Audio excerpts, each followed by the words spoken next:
It is the 11th century. The Christian armies have gathered and unified under one banner in an unprecedented scene. The goal is to retake Jerusalem and Palestine from the Muslims. The bloody brutal crusades are about to begin.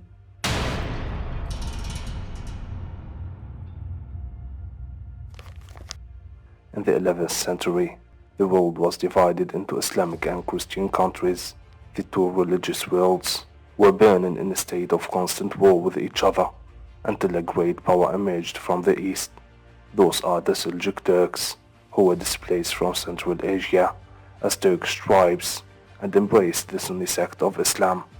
They expanded the Great Sultanate until they reached Anatolia. Most of Asia Minor became under Seljuk control. In the year 1092, the great Seljuk Sultan Malik Shah had died, and his state was divided into states fighting each other. Despite this, the Byzantine Emperor Alexius Komnenos was unable to recover what he had lost to the Seljuks. The Byzantine capital Constantinople was exposed at any moment to attack, so the Byzantine Emperor wrote to the Pope of Rome asking for military support and the hope of recovering the historical cities with the Christian heritage that fell into the hands of Muslims. The Pope had several reasons to help the Byzantines, the most important of which was to restore the lost bond between Christians in Eastern and Western Europe since the Great Schism between the Roman Catholic Church and the Eastern Orthodox Church. He wanted to reunite the Church under the papal authority as Archbishop of the world. In Clermont, at France, Pope Urban called on the clergy and nobles, and in a spiritual influential sermon, he incited the Christians of the West to help their brothers in the East in order to liberate Jerusalem from the Islamic rule, and promised them to atone for their sins if their mission to liberate Jerusalem was successful, enthusiastically saying in one voice, Deus vult, Deus vult. The impact of the Pope's sermon was strong on the Christians, who left their differences aside and united under one banner of this holy campaign, heading to the east to reclaim the Holy Land against a scattered and divided Islamic world. The Pope was able to ignite the enthusiasm in the Christians in an incredible way, affected emotionally by the powerful words of the Pope. Some destitute poor men found in this crusade an escape from their bitter reality and organized a campaign and marched to the east.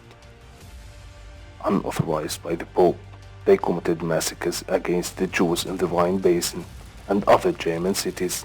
When this campaign reached the Kingdom of Hungary, fighting broke out between the Crusaders and the Bulgarian armies.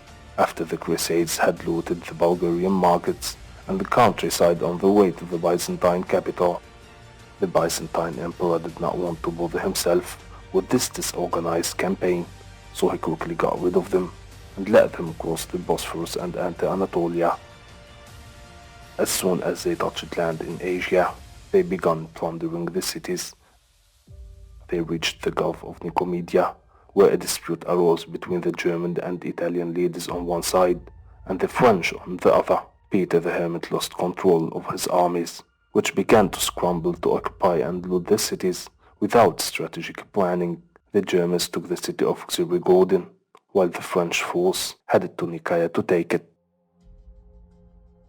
While they were heading to Nicaea, the Seljuk army led by the Seljuk Sultan Kilij Arslan prepared an ambush in the forest of the city. When the Crusaders were passing unsuspectingly, the Seljuks attacked them like lightning. A state of panic occurred in the ranks of the Crusaders, and chaos broke out as they began to escape in an attempt to survive this sudden ambush. But the light Seljuk cavalry reached out to the Crusaders and inflicted annihilation on the Crusader army with the survival of a small number of soldiers of the campaign. Among them was Peter the Hermit, who was destined to join the upcoming organized Crusader armies.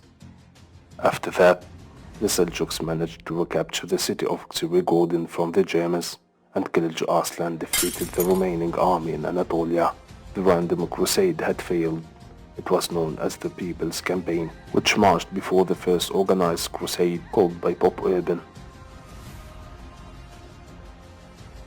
The common Crusader army knew that they had to be careful and its mission would never be easy.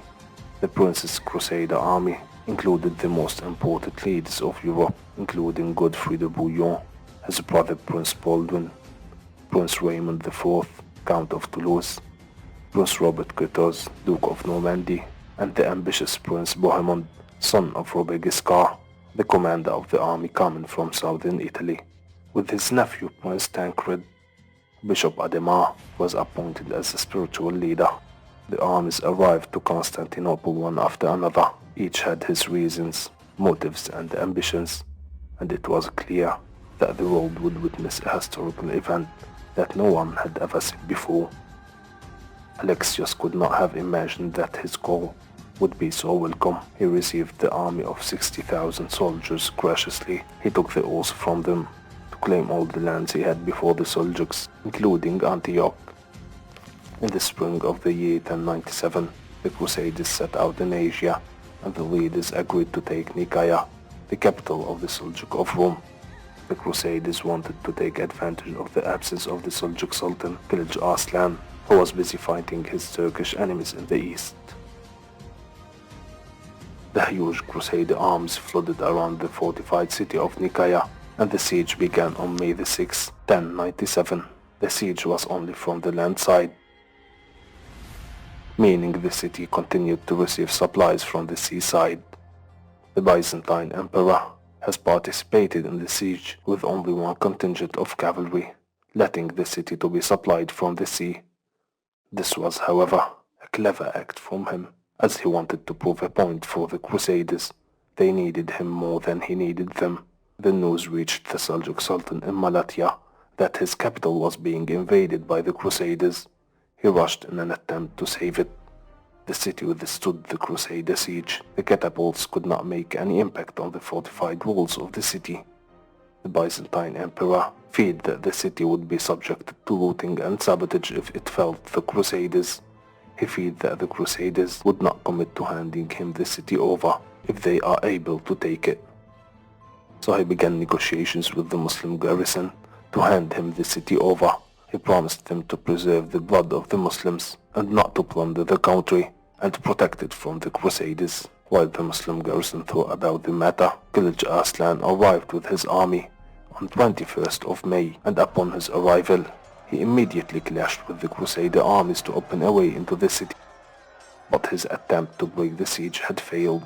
He was surprised by the strength of the Crusader forces that forced him to leave the city to its fate. Then Alexios moved his fleet and prevented supplies from reaching the city. The city's inhabitants realized that a disaster was imminent and quickly accepted the emperor's offer. Byzantine flags rose on the city walls, leaving the Crusaders in amazement at what happened until a Byzantine soldier told them that the city has been taken by the Byzantines. Alexios had to pay the Crusaders precious gifts in exchange for keeping the city for himself and refusing to let them in.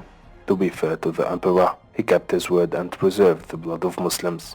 He even returned the wife of the Sultan, his sister and his two sons back with nothing in return. The fall of Nicaea occurred in June 1097, after 16 years of Muslim rule. After the fall of the capital and his knowledge of the huge numbers of the Crusaders, Kilij Arslan made a truce with the Danishman the Prince, concluding an alliance and agreeing to confront the Crusader danger. Kilij Arslan quickly headed towards Konya and made it his capital. The Crusaders decided to divide their armies into two divisions, a vanguard led by Bohemond and Robert, and a rearguard led by Godfrey and Raymond, to facilitate the supply process and eliminate the Seljuks as much as possible. On the 13th of June, the vanguard reached the plains of Dorylaeum and camped there. On the 13th of June, the vanguard reached the plains of Dorylaeum and camped there. On the morning of the next day, the Turks appeared out of nowhere and began to encircle the Crusaders. They put pressure on them. Bohemond showed ingenuity in organizing his army and was able to repel the Seljuks. He then launched an attack with his heavy cavalry on the Turkish light cavalry. Despite the heavy armor, the Crusaders incurred huge casualties. The arrows of Muslims fell upon them from every side. and many of them were killed until the defenses almost vanished. Before a unit of Godfrey's army arrived to relieve the pressure on the besieged Crusader army, but the battle was far from over. And with the arrival of another unit from the rear guard of the Crusader army, the left wing of the Muslims was besieged, and the Seljuks were defeated in this battle. Then the Crusaders entered the city of Dorylaeum. This battle had a prominent role in weakening the Seljuk Sultanate and declining its prestige. The losses were estimated to be around 3,000 for the Turks, compared to 4,000 for the Crusaders. The two teams showed great dedication and discipline. The Seljuks showed advanced tactical flexibility, while the Crusaders showed steadfastness and tremendous endurance. The Seljuk Sultan knew that he was not able anymore to confront this great force, so he allowed the Crusader armies to pass in Anatolia. Then the Crusaders took Konya and Heraclius, and finally took Tarsus. The cities of Asia Minor are once again under Byzantine's rule, after being in the hands of the Muslim for about 20 years. The next target is the city of Antioch, before continuing the march towards the Holy Land. Wait for us in the next episode to discover the fate of Jerusalem. Will the Muslims be able to defeat the Crusaders, or the Holy City will be again in Christian hands? And what is the position of the Fatimids regarding everything happening?